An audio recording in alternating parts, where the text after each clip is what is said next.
Harvie was born into the world upside down, back to front, and was christened Harvie Krumpet. His father's name was Maciek, a lumberjack with hands as big as shovels and hair that smelt of pine needles. His mother's name was Liliana, a weary woman with lead in her veins from working in a mine.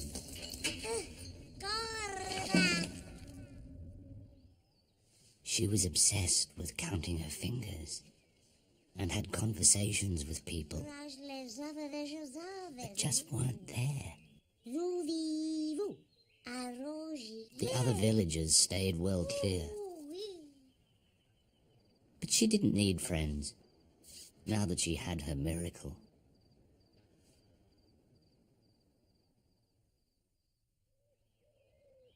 Harvie grew strong and healthy. He had his father's ears and his mother's open heart.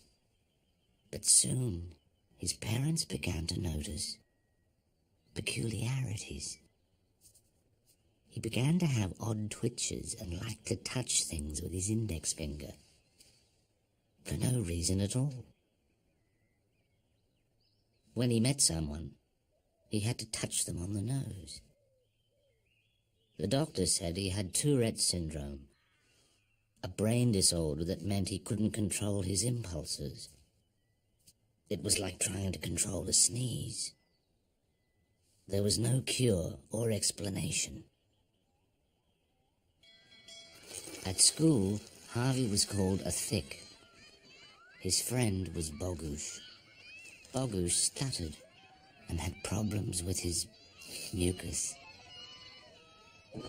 The other kids threw stones, and together they were tricked, teased, and tortured. Until Liliana pulled Harvie from school and decided to educate him herself. Although she was illiterate, she knew about facts and filled his brain with all sorts of stuff.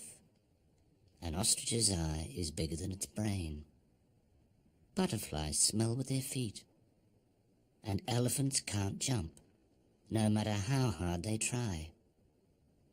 Every day he wrote more and more facts in a notebook he carried everywhere.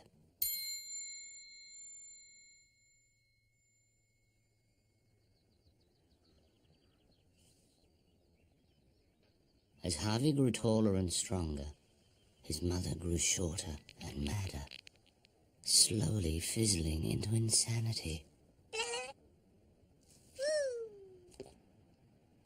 Often she'd mistake him for an intruder.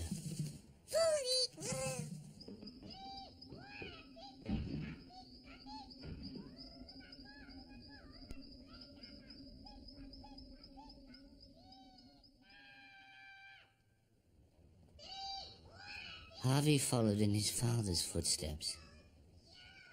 He liked working with him, but at times felt he needed to be alone with his problems. He'd ponder the world beyond, wishing for things to change. And suddenly they did. He returned to find his home burnt to the ground. His mother had left the stove burning in the night, and Harvie found his parents nearby, frozen and nude.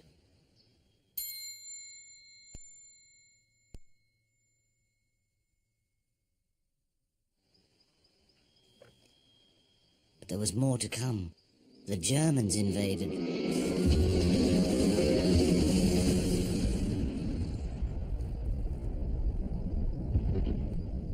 Harvie escaped and found himself on a ship bound for a place called Australia. His world was turned upside down and back to front. Again. Harvie ended up in a small suburb called Spotswood. He rented a small house with 11 other migrants and tried to assimilate as best he could, changing his name from Harvie Krumpet to Harvie Krumpet. he got a job, and many years went by as he saved his money and tried not to indulge. Life didn't change much, but his body did. His hair fell out and regrew on his shoulders.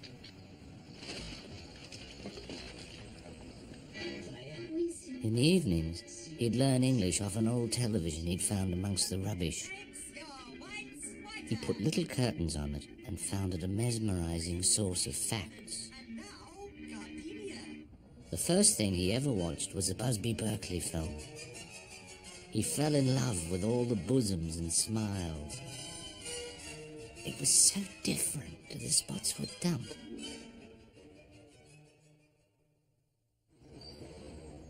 At work he tried to make friends, but for Harvie it wasn't easy.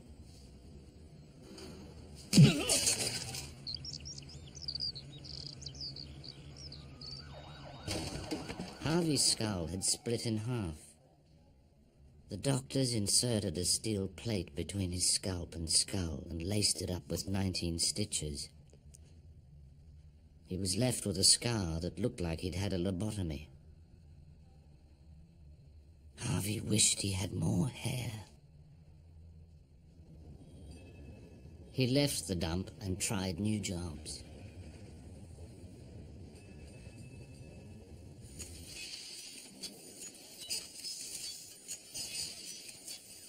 He seemed to get sacked a lot. He didn't know why. But he was always discovering more facts.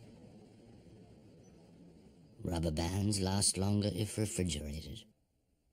The Bible was written by the same people who thought the earth was flat. And time does not heal all wounds.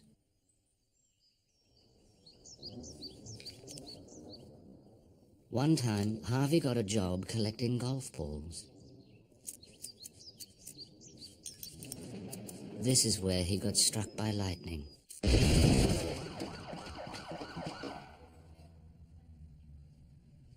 But he survived, and even made it into the local newspaper.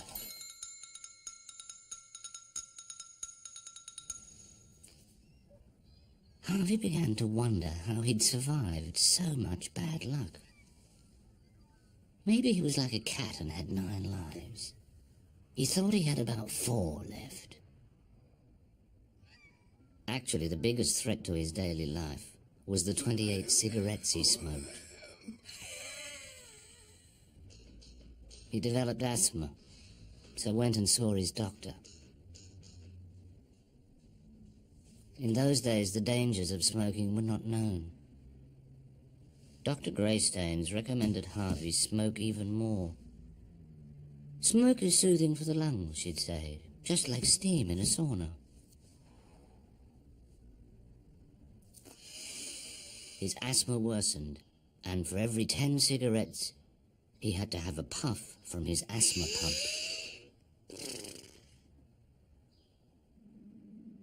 Years later, his doctor died from emphysema, just as the dangers of smoking were finally revealed.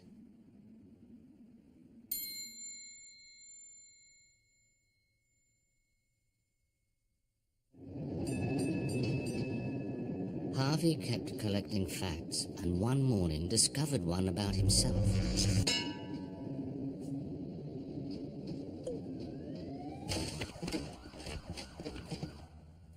His steel plate had become magnetized from the lightning strike. Harvie made the papers. Again.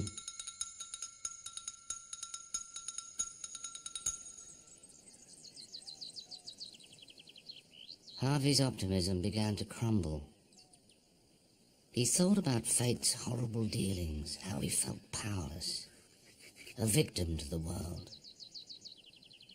He wondered if he should just throw it all in.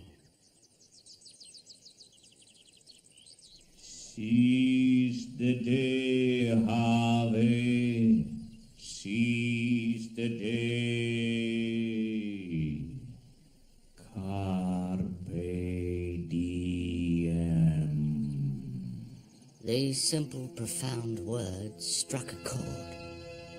Harvie decided to turn his world upside down and back to front. Again.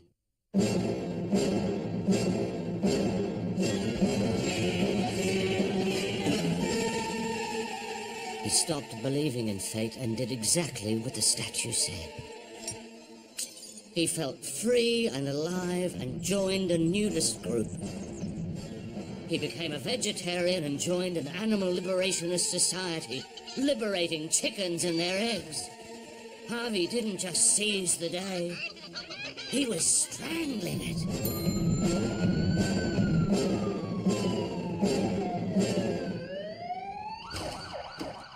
Despite his enlightenment, physical problems still plagued him. One of his testicles developed cancer and had to be removed.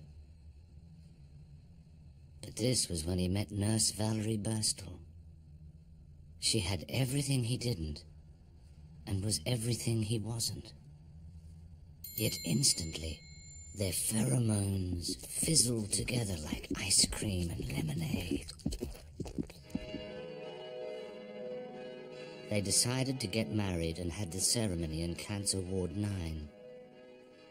Harvie wanted a nude wedding, but Valerie and the hospital forbade it.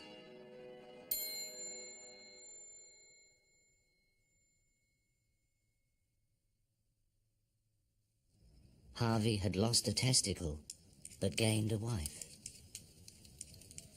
He moved into Val's small apartment with her 2 cats and parrot, Brian. Brian had a parasitic disease which made his feathers drop out.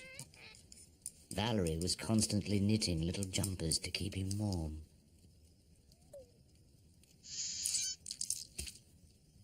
For some reason, the pets resented Harvie.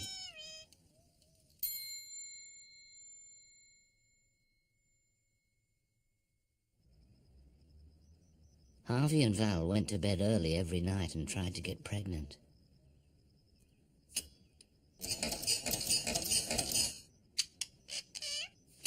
But there was not enough sperm in Harvie's lonely testicle, and he was declared sterile. They decided to adopt and came across a little thalidomide girl. They related to her immediately, took her home, and named her Ruby after Val's mother. So little limbless Ruby, big bold Val, and magnetic Harvie became a family.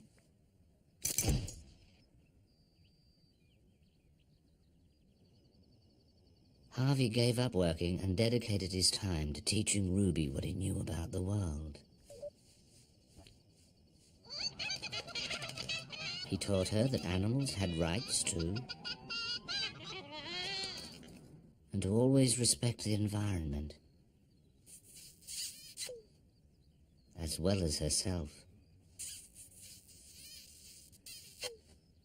He told her about the beauty of being nude, and to be never ashamed of your body. Everybody was unique. Some people had less bits, some had more bits.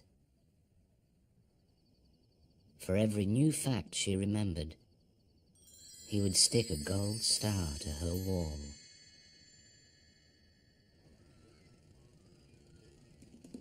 She adored her father. He was full of tricks and was like having her own private clown.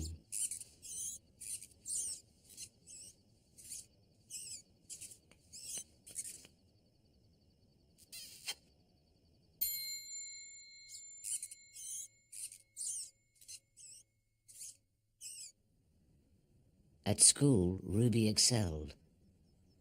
She went into university and came out a lawyer. Then moved to America and started her own practice, championing the rights of the disabled. Harvie and Val were extremely proud.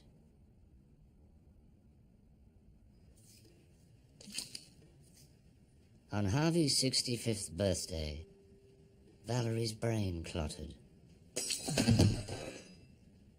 and she died. It was such a shock. She'd never been sick.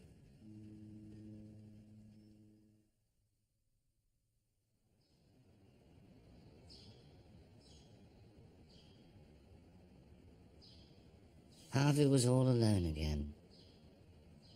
He had his daughter, but she was so far away. He became a hermit and stopped washing.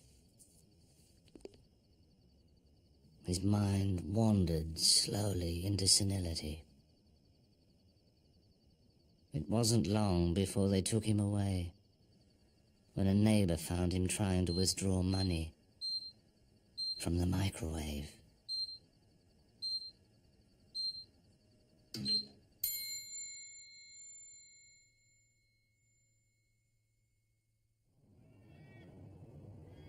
So began the last phase of Harvie's life at Pleasant Paddocks.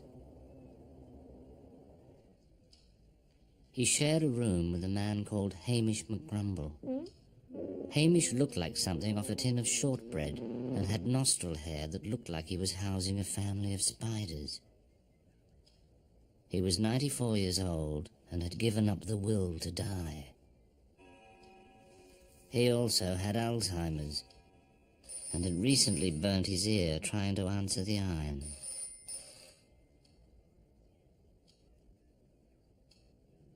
Harvie and Hamish pretended to dislike each other. Harvie often stole Hamish's teeth, returned them, and then showed him where they'd been.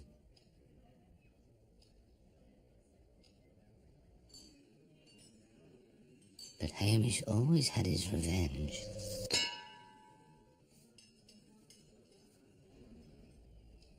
Sometimes they'd sneak alcohol into the home and put on drunken shows with knitted finger puppets the ladies were making for charity.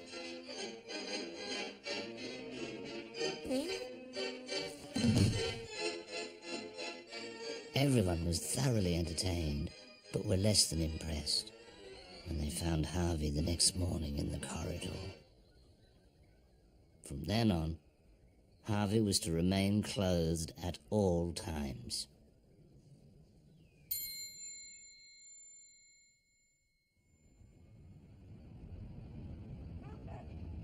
Often Harvie escaped at night and took Hamish on animal liberation jaunts.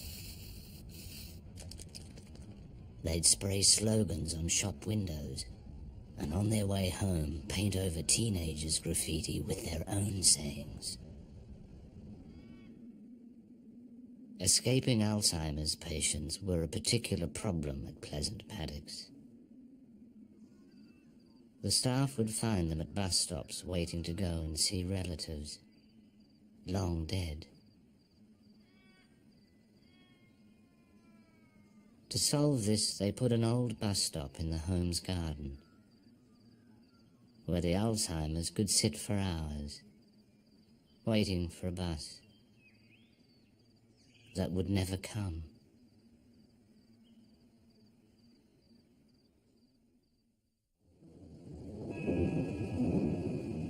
Time drizzled on while everyone sat around and waited to die. Harvie's Alzheimer's began to worsen as he slipped in and out of dream worlds, especially when the local church group visited. God is better than football. God is better than beer. God is better than cricket, 'cause God's there all the year. He isn't shut on Sundays. He isn't stopped by rain. He's better than a captain coach. You can talk to him again and again and again and again and again. God is better than football. God is better than beer. God is better than cricket, 'cause God's there all the year. After these magical episodes, Harvie would get extremely depressed and was put on an amazing new drug,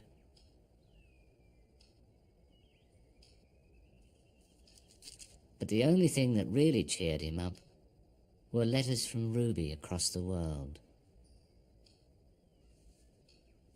He wished she'd visit more.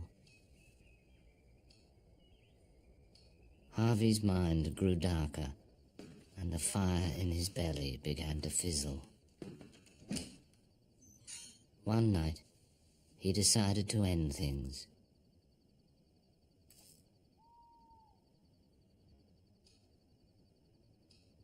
But life had one more challenge for Harvey. On the way back to his room, he came across a woman he'd never met. Her name was Wilma. She had a cancerous goiter and was embarrassed to leave her room during the day. She was waiting for death to hurry up. They sat and spoke long into the night.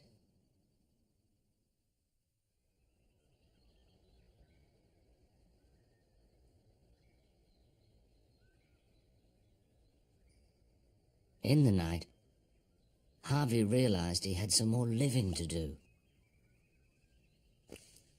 Wilma had decided she needed no more. Thank you. Harvey was going to enjoy what time he had left. He took off his clothes and went and sat in the morning sun.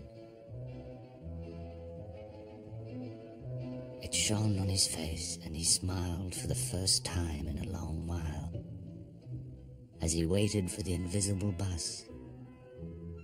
He knew it would never come, but he didn't mind.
Hello.